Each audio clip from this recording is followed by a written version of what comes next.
Buenos días, alumnos. Para que empiece esta clase les voy a recomendar que desconectemos nuestros celulares, o en todo caso lo pongamos en silencio.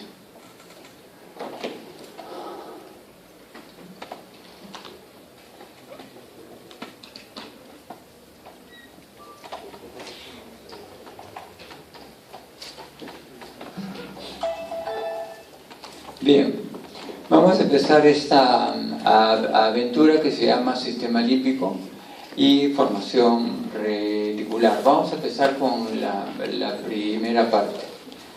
Y no hay nada mejor que recordando un poco de la historia. Dicen que un pueblo que no recuerda su historia suele repetir los errores previos, de tal manera de que esto es fundamental. Especialmente cuando vamos a elegir a nuestros políticos, ¿no? En relación a ello debemos ver de que el término límbico se acuñó desde el latín limbus, que significa borde, y este borde y este sistema límbico fue dado por el doctor Paul Broca en 1878. Como vemos, casi fue a la postrimería de la vida de él.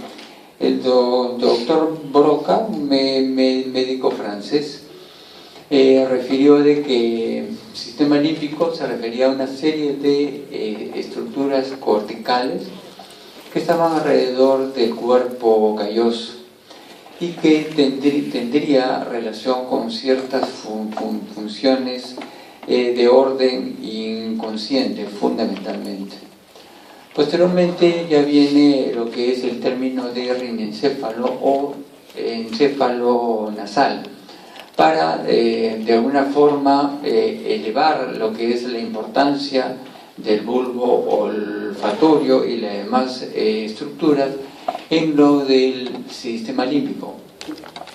Esto fue dado gracias a Henry Turner en 1890, y él destacó pues una serie de estructuras en esta región, ¿no?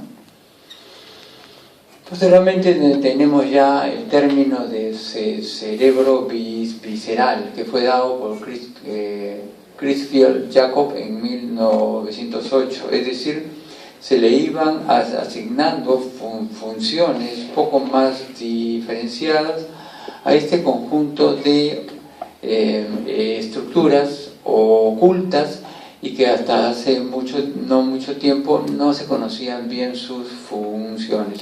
Estamos hablando de estos años. Posteriormente, acá tenemos el doctor Crisfield Jacob, y en el libro de Atlas del Sistema Nervioso describe justamente este término. Después viene lo que es el James Papez en 1937.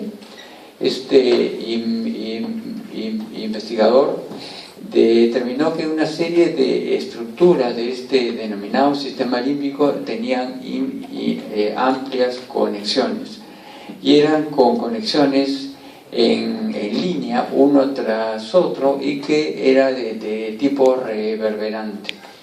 Hasta ese momento no se conocía las funciones completamente, pero ya se relacionaba con la parte de las emociones, la parte visceral, entre otras funciones más. Posteriormente han venido el autor Paul MacLean en 1952, y habla sobre el encéfalo triple o cerebro triple. Esto quiere decir de que para este investigador, Paul MacLean, determina que el sistema límbico no viene a ser sino una parte evolucionada del encéfalo, que viene a ser cuyo antecesor había sido el tronco encefálico, que funcionaba fundamentalmente y de manera muy preponderante en los reptiles, denominados por él el encéfalo reptiliano. Posteriormente se desarrolla para él lo que es el sistema límbico, ya relacionado con la protección del cuerpo, y finalmente la neocorteza como una parte de lo que es ya la situación de las funciones superiores, de tal manera de que el denominado cerebro triple le debemos a Paul MacLean. Posteriormente ya han venido una serie de autores como Goldar, Heimer, Nauta, Jacobelek, entre otros, y describían una serie de funciones. Al sistema límbico se le asoció mucho en la época de Freud y otros investigadores, se asoció mucho con lo que se refiere a la parte inconsciente y al neocórtex con la parte consciente. Sin embargo, esto va mucho más allá de esto. Por ejemplo, ya se dio a conocer cómo la parte del sistema límbico estaba relacionado, se estableció definitivamente que está relacionado con la parte emocional y la parte instintiva. En cambio, el neocórtex estaba relacionado con el intelecto, el cognitivo y la parte reflexiva. Entonces, viéndolo desde este punto de vista, vamos a empezar la clase de hoy. Y en relación con la filogenia, debemos de ver de que el sistema límbico, la verdad no entiendo qué está pasando acá, pero el sistema no es así. Vamos a ver si podemos hacer algo acá. Bueno, el sistema límbico constituye prácticamente el encéfalo completo de lo que son los peces. Sin embargo, ya los peces son animales relativamente evolucionados. Y este sistema límbico fue precedido por una estructura mucho más antigua, que es el puente de Baroglio o protuberancia. Y este a su vez viene desde una estructura más antigua, mucho más primitiva, que es el bulbo raquídeo. El sistema límbico finalmente viene a ser prácticamente la parte más importante de lo que son los reptiles y los batracios. Ya posteriormente en otros animales mamíferos, por ejemplo, ya se desarrolla lo que es la parte cortical, y en las aves se desarrolla mucho lo que es la parte del diencéfalo, para que vean cómo ha sido esto filogenéticamente. En relación con las partes del sistema límbico, debemos de mencionar que el sistema límbico está constituido por el número 1, por el rinencéfalo, número 2, el lóbulo límbico, después tenemos la formación hipocampal, tenemos el complejo nuclear amigdalino y finalmente tenemos el circuito de Papez. Son 5 partes que vamos a irlas revisando. En relación con el rinencéfalo, debemos mencionar de que esta es una parte que se ha desarrollado mucho en los animales, de que depende mucho de su existencia para su supervivencia. En el primer caso, por ejemplo, todos ellos se están refiriendo a animales mamíferos. Y en este caso vemos cómo el rinencéfalo, fíjense ustedes, ocupa una enorme cantidad del encéfalo de los erizos. En cambio, esto ya disminuye un poco con lo que son animales como la tulipa, disminuye un poco más en los prosimios como el lemur. Finalmente, en los simios tienen menos, la corteza cerebral se expande mucho más, y en el hombre ocupa áreas sumamente pequeñitas. Es así porque en estos animales, pues, el rinencéfalo es fundamental. Es fundamental para poder reconocer dónde se encuentran los alimentos, para poder sobrevivir, y también para poder reconocer dónde están los olores de los depredadores, para que ellos no vayan a hacer alimento. Por otra parte, también es una estructura fundamental para el reconocimiento del estro de las hembras y en algunos casos del estro de los machos, de tal manera que tiene una importancia fundamental en la reproducción.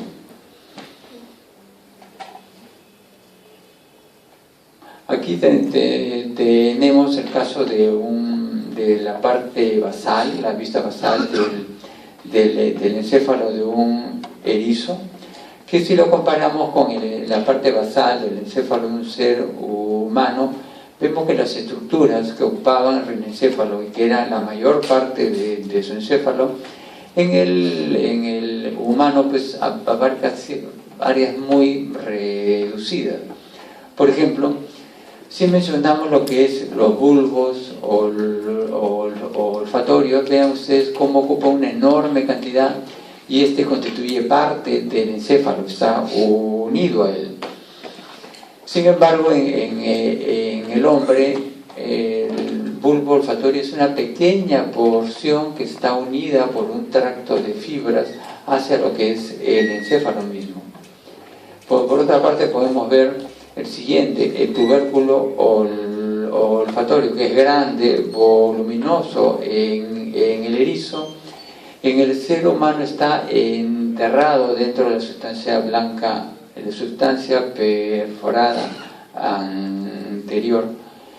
La otra estructura, por ejemplo, lo que es la región periamigdalina, en el erizo es extenso, en cambio en el hombre está prácticamente está constituyendo lo que es la corteza de la sustancia perforada anterior. El otro es la región prepiriforme, que tiene una extensión bastante considerable en el erizo, y en el ser humano una pequeña parte de lo que es el uncus, lo que es la circunvolución del para-hipocampo. Vean ustedes pues la diferencia tremenda entre un rinencéfalo de un erizo con un ser humano.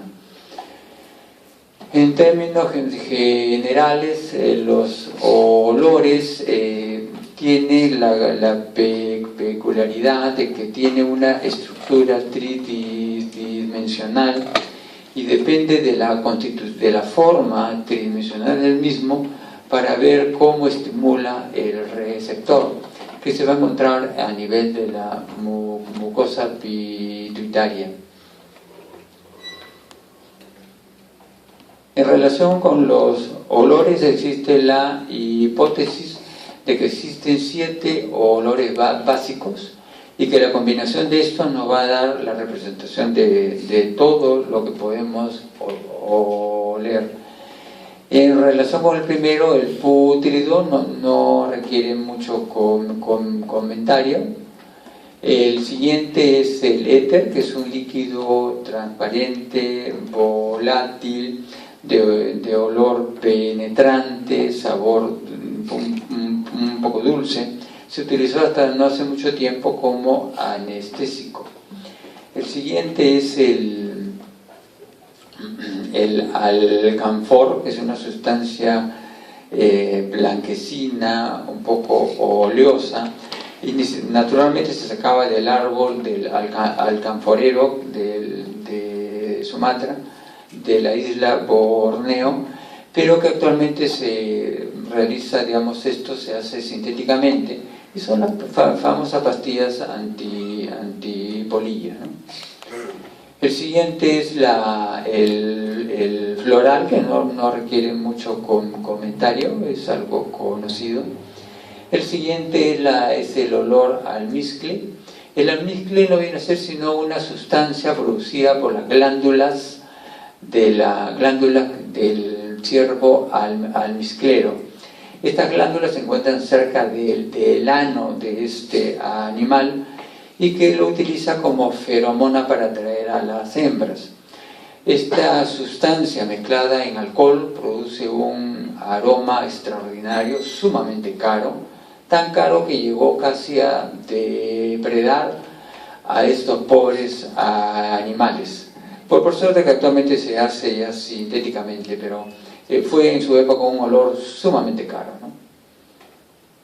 Por otra parte tenemos la menta, que es algo conocido, una pequeña planta de 1,20 m de alto. La sustancia aceitosa de esto se utiliza mucho en múltiples usos, ¿no?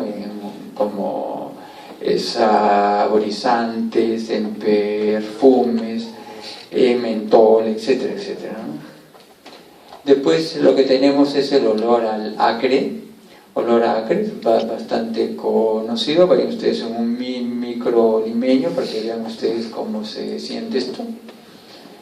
Y finalmente, pues la combinación de estos 7 tipos de olores nos dan los olores que se puede ver. A manera de una regla mnemotécnica, acuérdense de PEA-FAMA: putidro, éter, alcanfor, floral, almizcle, menta y acre. Con esto se pueden recordar fácilmente los 7 olores básicos. Aquí tenemos cuáles son las partes. ¿Cuáles son las partes del rimencéfalo? Aquí vamos a estarlo viendo. El primero de ellos vamos a ver que es los nervios olfatorios, que es una serie de nervios que vienen desde la mucosa olfatoria, atraviesa la glándula, la lámina cribosa del etmoides hasta el bulbo. El segundo viene a ser justamente los bulbos olfatorios, que lo estamos viendo acá. Las siguientes son ya la cintilla olfatoria. Después nos viene lo que viene a ser las estrías olfatorias, que son 3. La estría olfatoria medial, en este caso acá, y en este punto. Tenemos la estría olfatoria lateral, viéndose acá, en este punto, y acá. Y intermedia viene a ser la estría olfatoria intermedia. Debemos recordar que la estría olfatoria medial se cruza con el otro lado por intermedio de la cintilla longitudinal, de la comisura blanca anterior, y se va a unir con el otro bulbo olfatorio. Eso lo vamos a estar revisando posteriormente. Otras estructuras son el trígono olfatorio, que se encuentra en la base de esto, en cuya profundidad vamos a encontrar ya el tubérculo olfatorio. Tenemos acá el espacio perforado anterior. Después vamos a ver las circunvoluciones olfatorias, que son 2. Parte del espacio perforado anterior que rodea la cintilla olfatoria medial va a formar lo que es la circunvolución olfatoria medial, y lo que es también la corteza del espacio perforado anterior que rodea la estría olfatoria medial, forma la circunvalación olfatoria lateral. De esta manera pues se tienen todas estas partes. Vamos a hablar un poco ahora sobre la mucosa olfatoria, también llamada pituitaria, que se encuentra en la parte superior de las fosas nasales. En este punto se puede distinguir hasta 3 tipos de células que se encuentran entre este punto y este otro. Las 3 células que vamos a estar revisando van a ser: número 1, la célula receptora, que la tenemos acá. Tenemos las células de apoyo o las células de apoyo o de sostén, Y tenemos las células basales, de las cuales se forman nuevas células receptoras. Lo interesante del caso es de que la célula receptora, esta célula que se encuentra acá, esa célula receptora, viene a ser la neurona número 1 de la vía olfatoria. Tiene un axón central, que es un axón que va a atravesar la lámina cribosa del etmoides. Existen alrededor de 10 millones de estas células que van a dar sus axones y van a constituir grupos de unos 20 grupos, según dice la literatura, de 1000 axones cada uno, y estas atraviesan 20 perforaciones para ingresar al sistema nervioso central y contactarse con la neurona número 2 de la vía olfatoria, que es la célula mitral, pero no lo hacen directamente en el cuerpo, sino a través de unas formaciones que se llaman glomérulos.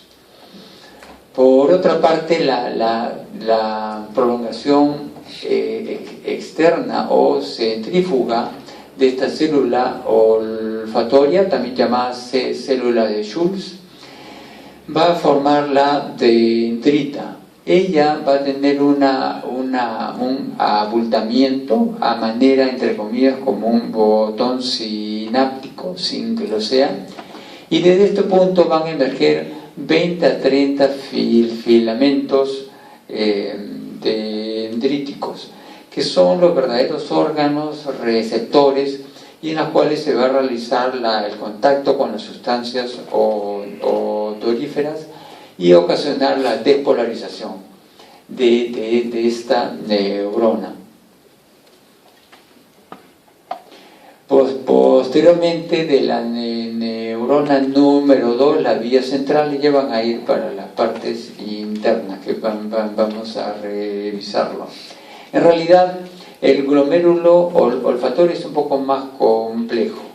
Acá lo estamos viendo. El glomérulo en sí, que se encuentra ya en el bulbo olfatorio, no viene a ser sino está constituido por un axón de una célula, por los axones de la célula de Schultz, y está formado también por la dendrita, que lo estamos viendo acá, dendrita de una célula mitral.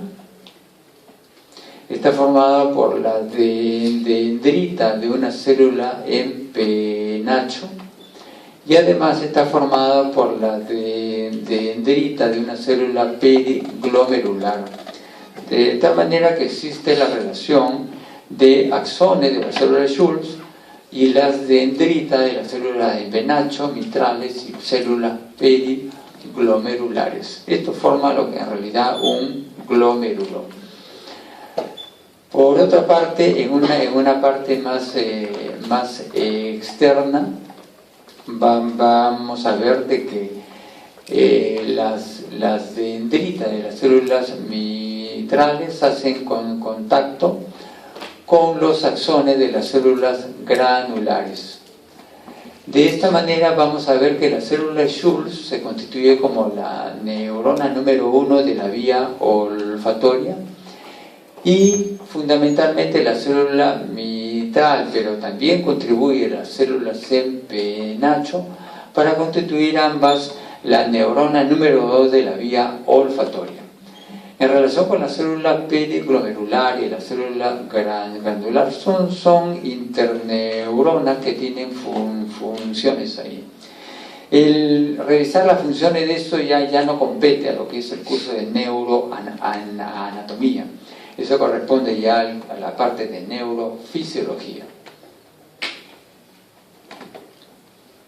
Una vez de que los axones, las células mitrales, las células en penacho van a constituir lo que es la cintilla olfatoria, porque el bulbo se encuentra acá. Pero esto también es un poquito más complejo aún, porque también existen un grupo de células que se encuentran a nivel de la misma estría olfatoria o el tracto olfatorio, denominado núcleo olfatorio anterior, de tal manera de que la estrilla, lo que es la cintilla olfatoria, está constituida por los axones de las células en penacho, las células mitrales y las células del núcleo olfatorio anterior. Una vez de que esto ha pasado, estos axones se distribuyen por 3 vías, que ya lo hemos visto. Por una parte tenemos estas tres vías. Tenemos, por ejemplo, externamente tenemos la estría olfatoria lateral, que va a llegar hasta lo que es la circunvolución ampiens, la circunvolución semilunar, y también va a llegar al complejo nuclear amigdalino. Por otra parte, la estría olfatoria medial va a contactarse con el otro bulbo olfatorio mediante la comisura blanca anterior. Esta comisura blanca tiene 2 partes, una parte rostral de fibras cortas que van a conectar los 2 bulbos olfatorios, y una parte posterior de fibras largas que van a unir los 2 áreas olfatorias primarias o áreas 34, que como sabemos se encuentran a nivel del uncus del para hipocampo. Ahora bien, estos reflejos, esta parte anterior de la cintilla, de la comisura blanca anterior, y que une los 2 bulbos olfatorios, es fundamental. De esta manera los animales y nosotros también podemos distinguir en el ambiente de dónde viene el olor. Y lo que solemos hacer es esto. ¿Por qué hacemos esto? Porque de esta forma hacemos de que las moléculas olorosas lleguen en concentraciones mucho mayor a un olfato, a una fosa nasal que a otra.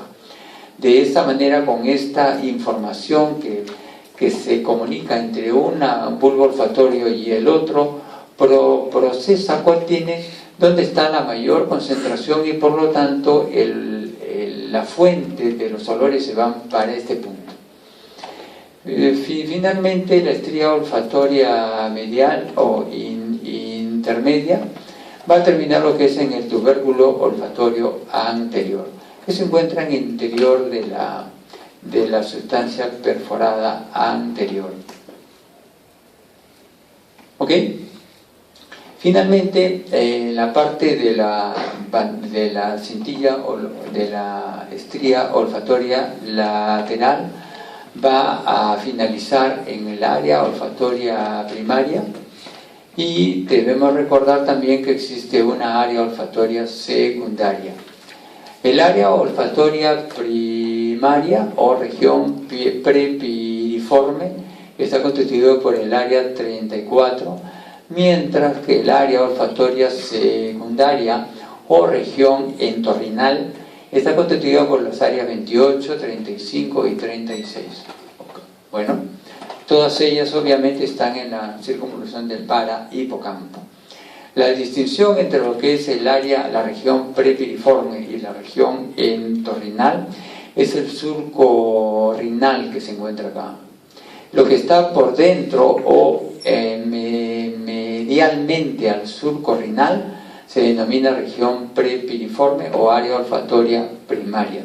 Lo que está lateralmente o por fuera del surco rinal se denominará área olfatoria secundaria o región entorrinal, con sus números respectivos. Pasamos al segundo punto del sistema límbico, que es el lóbulo límbico. El lóbulo límbico está constituido por las siguientes partes. está formado por lo que es la circunvolución del para y hipocampo, está formado por la circunvolución del cíngulo, está formado por un punto de unión entre los dos, no es más que un punto, es una prolongación entre uno y otro que se llama istmo, y finalmente está formado por la región septal. Entonces, el lóbulo límbico tiene 4 partes. Acá lo estamos viendo en un corte anatómico, la región septal, circunvolución del cíngulo, el istmo, y la circunvolución del para y hipocampo, o circunvolución del hipocampo. Una cosa es circunvolución del hipocampo y otra cosa es el hipocampo. Son dos cosas diferentes totalmente. Ahora vamos a ver la siguiente parte. Vamos a ver cada una de las 4 partes. La región septal. Esta región septal está formada por el septum pellucidum y está constituido por el septum verum. La región septal, que lo llevamos a mostrar, tiene 2 partes. El septum pellucidum y el septum verum. El septum pellucidum es una delgada capa de sustancia gris constituido básicamente por glía y que está revestido por péndimo y que separa los cuernos frontales o anteriores de los ventrículos laterales. En cambio, el septum verum es una estructura que está inferior al septum pellucidum y está, digamos, alrededor, está relacionado con lo que es la comisura blanca anterior. Y de ella se distinguen una región precomisural y una región postcomisural.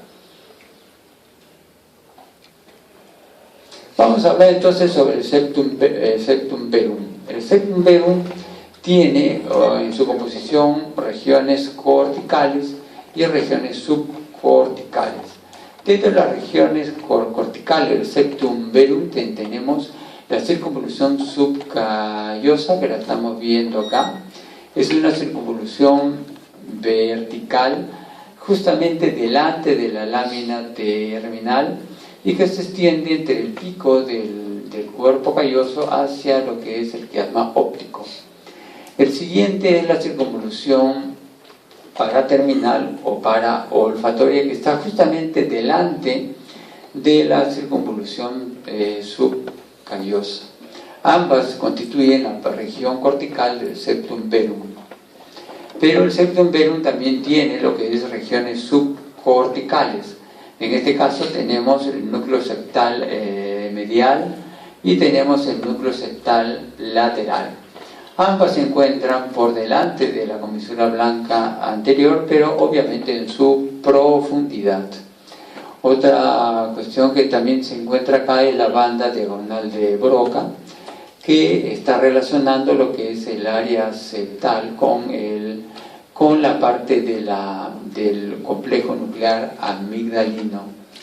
Otra parte subcortical del septum verum son los núcleos del lecho de la estría terminal. Son una serie de células, grupos de células que están distribuidos a lo largo de la estría terminal. Esta estría está próxima, está junto, está muy en relación con la vena tálamo estriada. De tal manera que se toma como punto de referencia anatómica de separación entre lo que es el núcleo caudado con el tálamo óptico. Esta estría terminal tiene relación también con esta área del septum verum y se comunica pues con el núcleo, el complejo nuclear amigdalino. Vamos a seguir viendo. También tenemos el núcleo accumbens o núcleo accumbens septal. Este núcleo que está dentro en la profundidad del septum verum está ubicado más o menos en la parte anterior de la cabeza del núcleo caudado, con la angulación que forman con la parte anterior del putamen y el septum pellucidum. Es un núcleo interesantísimo que está siendo muy investigado y que tiene que ver con la recompensa, la risa, el placer, la adicción y el miedo. Es decir, una serie de situaciones que está total y completamente en etapa de estudio ahora. ¿Cuáles son las conexiones de lo que es los núcleos septales? Ellos tienen fibras aferentes, tienen fibras eferentes y comunicaciones recíprocas. Aquí vamos a ver cada una de ellas. Por ejemplo, las aferentes, desde la sustancia perforada anterior a través de la estría olfatoria medial, desde la formación reticular del mesencéfalo, núcleo hipotalámico, por el haz prosencefálico medial, que es un haz importantísimo. Tenemos también otras vías, las vías eferentes a la formación reticular del mesencéfalo por el haz prosencefálico medial y la estría medular del tálamo. El haz prosencefálico medial tiene mucho que ver, es una que parte del área septal y que se proyecta a los diferentes núcleos del tronco encefálico y la parte vegetativa, y explica por qué razón cuando existe una emoción grande, por ejemplo, una chica se encuentra con su Schwarzenegger y empieza a sentir maripositas acá en la... Bueno, ahí está. Gracias al haz prosencefálico medial hace de que se sienta esas cosas. O estamos caminando por la noche y en eso tres asaltantes nos persiguen con un cuchillo de 50 centímetros de largo y sentimos un tremendo, el corazón se nos sale por la boca y partimos en huida gracias al haz prosencefálico medial. Es decir, es la parte vegetativa que acompaña a nuestras emociones. Continuamos, vamos a ver lo otro, es el núcleo de la vénula por la estría medular del tálamo. Vamos a revisarlo posteriormente, esto tiene una relación importante. Y los recíprocas son de ida y vuelta, por ejemplo, con el hipocampo a través del trígono. Tenemos también acá con el hipotálamo, tenemos con la amígdala, mediante la estría diagonal de Broca y la estría terminal, y también en forma recíproca con el cíngulo. De esta manera los núcleos septales van a tener una serie de funciones, el área septal en general, correlacionado con la recompensa y con el placer, la euforia, a los psicotrópicos. Por esa razón está tan estudiado ahora. Ya es conocido, es clásico antiguamente cómo se hacían experimentos en animales de experimentación. Se les ponía electrodos en estos núcleos septales y el animalito lo único que tenía que hacer era apretar el interruptor para que el animalito sienta un placer inconmensurable. El animalito hacía esto todo el día, agarrotaba la pata y seguía haciéndolo. Se quedaba dormido del agotamiento y apenas se despertaba lo seguía haciendo. Tenía el alimento al costado y se moría de hambre, pero lo seguía haciendo. Tenía hembras en estro dispuestas y ni bolas les hacían. Porque es una parte importante lo que es esto que estamos viendo, la recompensa, el placer y la euforia que causan los psicotrópicos, las drogas. De tal manera que es una zona fundamental dentro del sistema límbico. Una vez de que esto es en esquema, pero cuando pasamos un poquito más allá, un esquema un poco más anatómico, un poquito se complica la cosa, pero se puede ver acá alguna de ellas.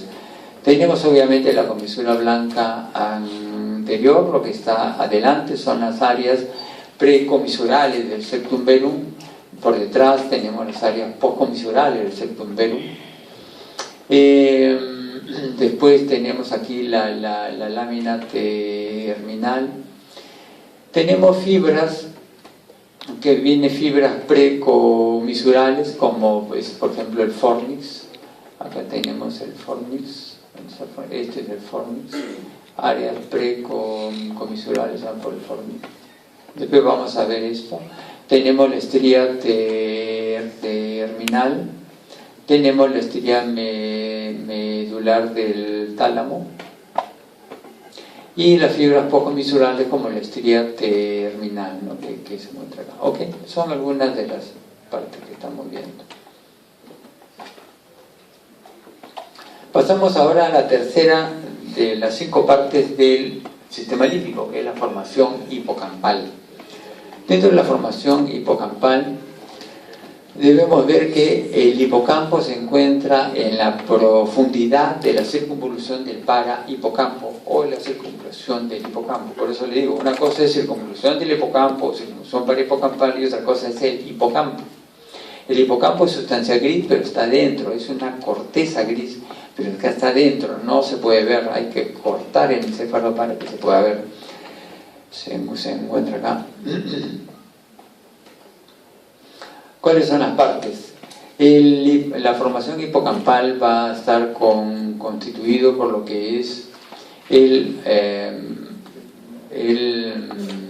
hipocampo propiamente dicho. El hipocampo va a estar formado por el subiculum en este lado acá, ¿ok? Y también está formado por lo que es la circunvolución dentada.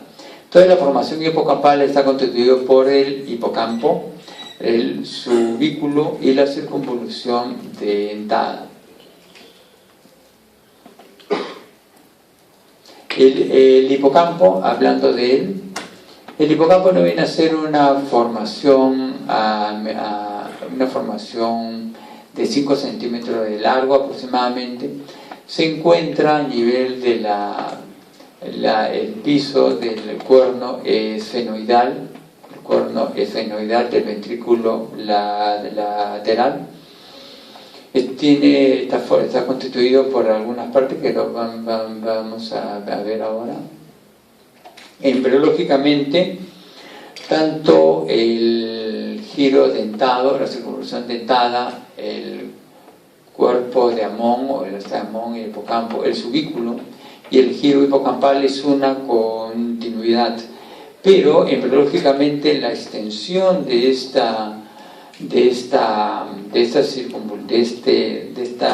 capa de manto cerebral internamente va a hacer que gire y finalmente quede, por ejemplo, el subículum en la parte intermedia, casi no se puede ver, quedando afuera lo que es el giro parahipocampal, quedando por dentro lo que es el asta de Amón o el hipocampo y por encima de lo que es la circunvolución dentada.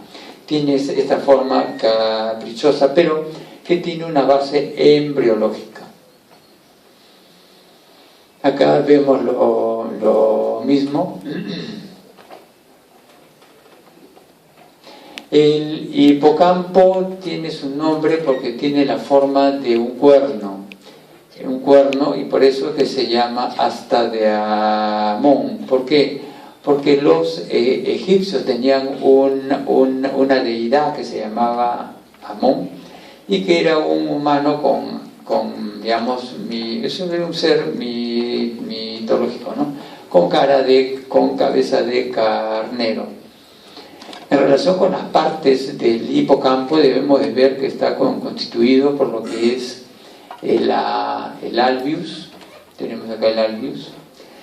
Tenemos por otra parte que no está marcado, pero que es el hipocampo propiamente dicho, o el asta de Amón. El asta de Amón tiene una serie de células y los axones van a formar este alveus, que es una película clara y lo que da un color blanquecino. Tenemos entonces el asta de Amón, tenemos el alveus.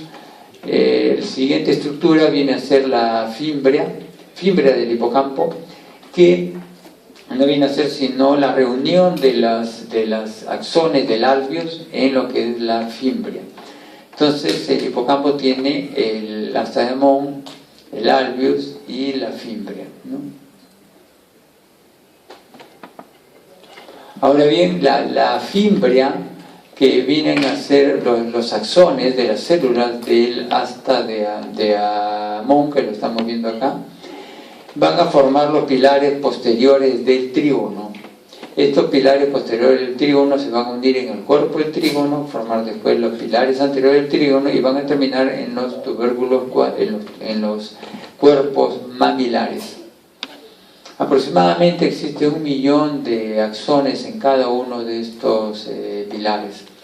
Hay la comunicación entre de un hipocampo y el otro a través de las comisuras del trígono o del fornix, también llamada la lira de David o salterio. Tiene diferentes nombres.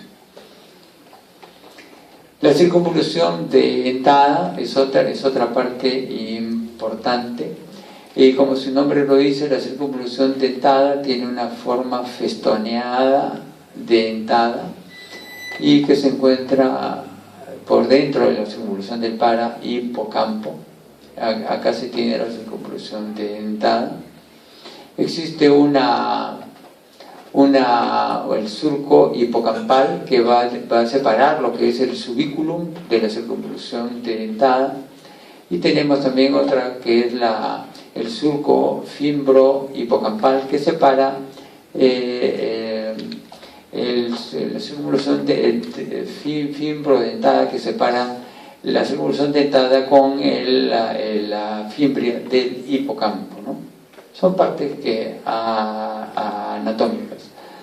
Acá vemos algunas conexiones más. Por ejemplo, acá tenemos lo que es la cintilla diagonal de Broca, que está comunicando el núcleo septal con la amígdala. Tenemos por otra parte aquí la estría medular, que comunica el núcleo septal con el núcleo de la vénula.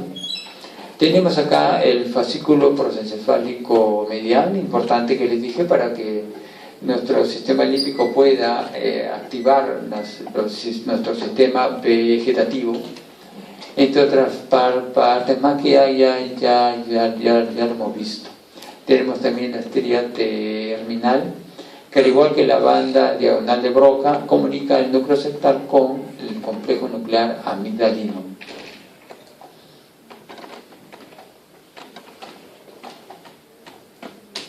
Otra cuestión interesante es cómo la circunvolución dentada se continúa posteriormente con la circunvolución fasciolada.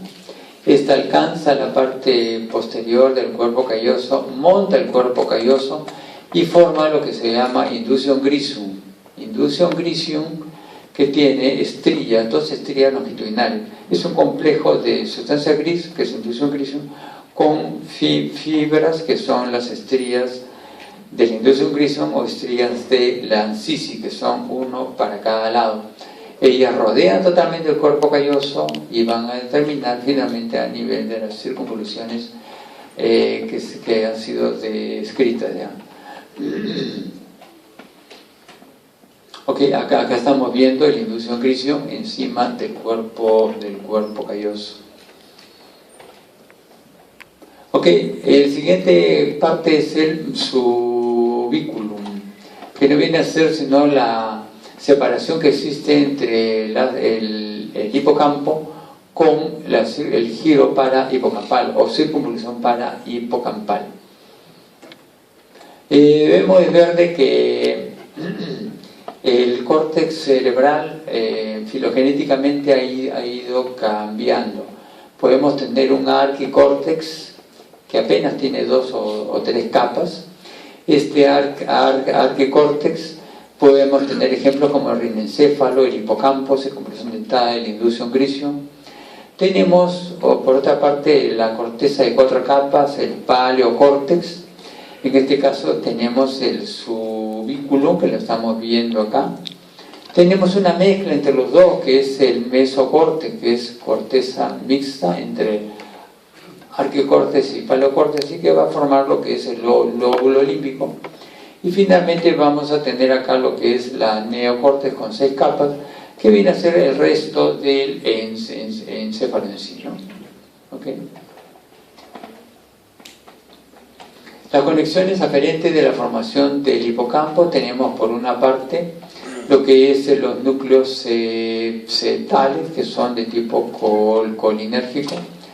Tenemos la formación reticular, tenemos también el área tegmental ventral, que es dopaminérgico. Tenemos el locus cerúleo, que es noradrenérgico, y los núcleos RAFE, que son serotoninérgicos. Además de ello, también vamos a ver otras conexiones más, como son, por ejemplo, desde el cingulum, conexiones desde lo que es del cingulum con sus áreas 23, 24, 31 y 32. Tenemos conexiones para el subiculum, que ya lo hemos visto, conexiones que nos vienen desde la corteza entorrinal, conexión de inducium gricium, y finalmente también conexiones desde el hipocampo opuesto. Ya lo hemos visto por el salterio o la lira de David. Las conexiones eferentes ahora de la formación hipocampal. Todas las conexiones eferentes, todas van únicamente por el fornix o trígono, que ya lo hemos explicado.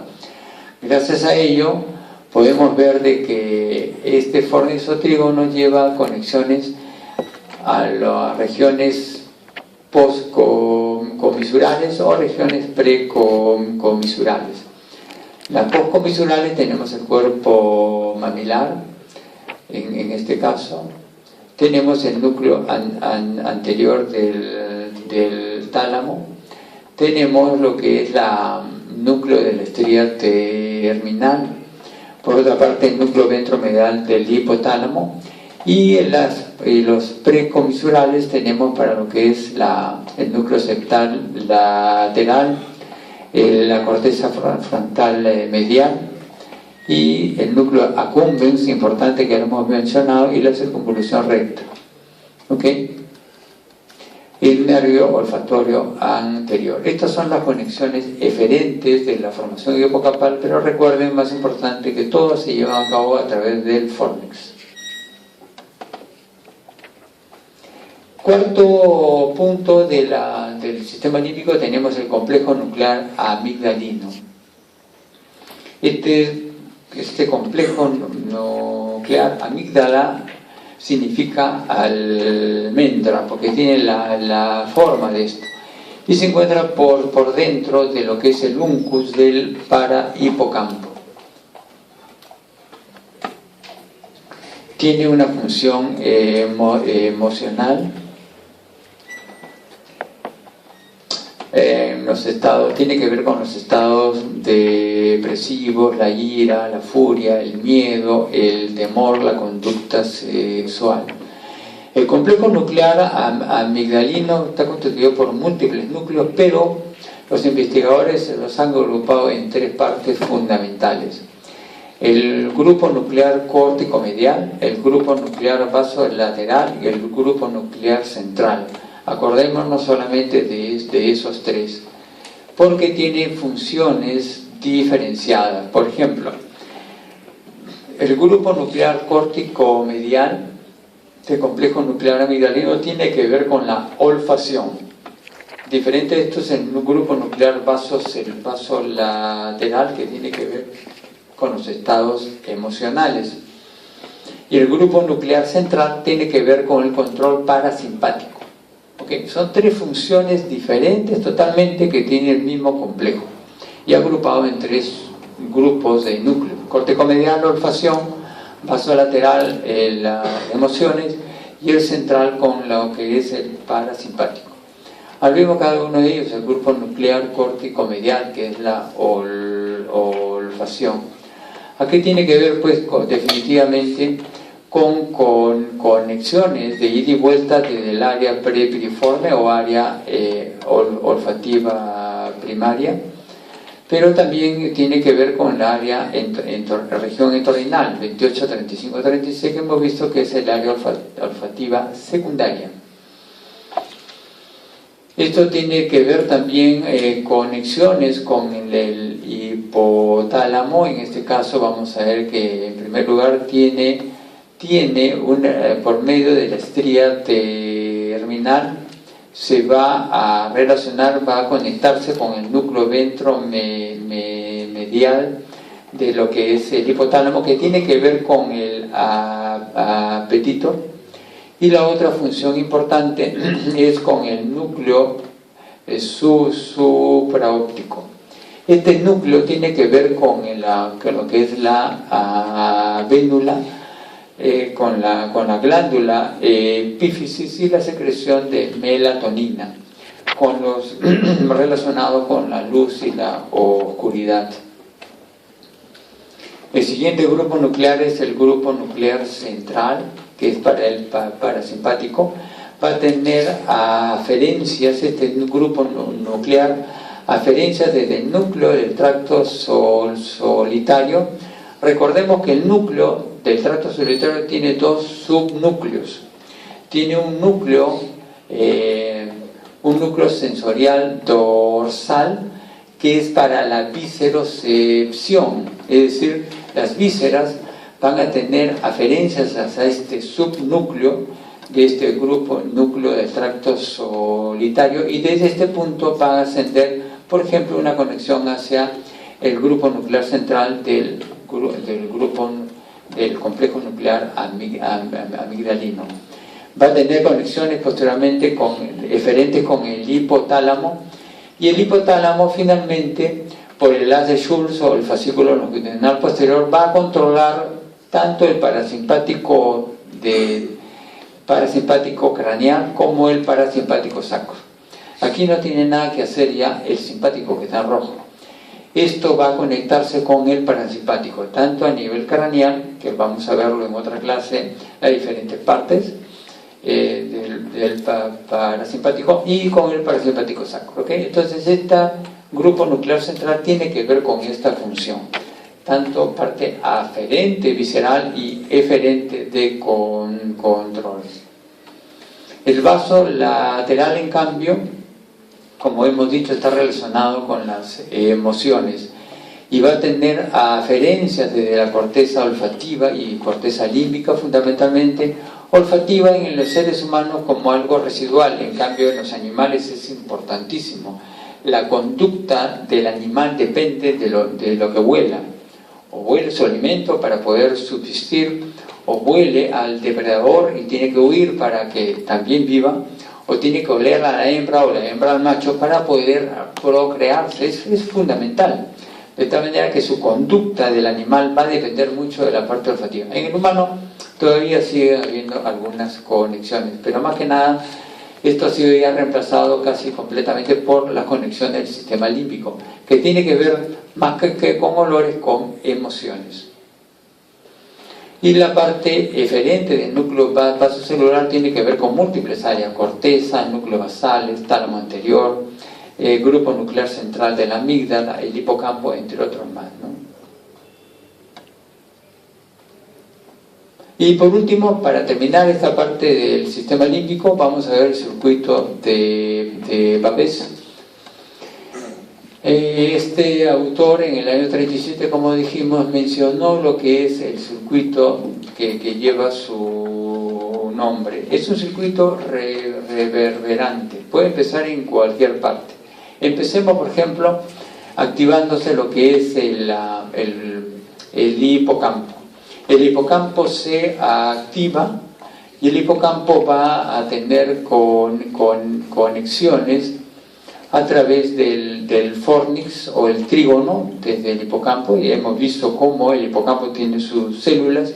Estas células forman el alveus forma la fímbrea del hipocampo. Esta fímbrea del hipocampo forma las astas, los pilares posteriores del trígono o fornix.